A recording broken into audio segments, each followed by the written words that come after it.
Hello guys, এই যে আমার সে ভাইপো। ভাইপো কিছু বলো। বললাম কি হলো, দুই ভাই আর পো ভাই ভাই পো পো ভাই পো তাহলে তোমার বাপ আবার কি আছে? ভাই হচ্ছে। আলু দোষে যে বললো আরম কথা বললি। এমনি আলু একটা ছোট একটা আলু একটা ছোট একটা মোটাই যাতে বললো আলু দোষেই যাবে নাকি দর্শক? আপনারা কি বলেন? আলু দোষেই যাবে না? ভাইপো ভাইপো আবার ঘুরিস আমার সাথে।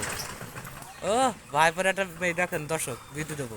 ছেলের বিয়ে হচ্ছে না, ছেলেটার আলোর দোষ হয়ে গেছে, আমারও আলোর দোষ হয়ে গেছে থেকে ওর সাথে দাদা থেকে ভাই তো থেকে এক যুক্তি। ওর সাথে থেকে আমার আলোর দোষ হয়ে গেছে। আর কি করবো, এ ভাইপোর সাথে না থাকলে তো আমার কাজও হচ্ছে না।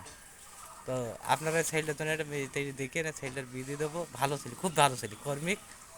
2,000 টাকা ইনকাম না করে ভাত খায় না। তরকারি বিহীন। তরকারি মানে থাকে, সে তরকারি না থাকলেই বলে চলে। তো আপনারা দোয়া করবেন, একটা মেয়ে দেখবেন, আর ভাইপোটা বিয়ে দিয়ে দেবো। ভাইপো চেহারাটা দেখাও ভালো করে। এই যে ছেলে। আচ্ছা ঠিক আছে, আলুর দোষ নেই তো, কেটে যাক। আলুর দোষ কেটে গেলে বিধি দেবো, আর ঘরে ঘরে বিধি দেবো তাড়াতাড়ি। খুদা হাফেজ।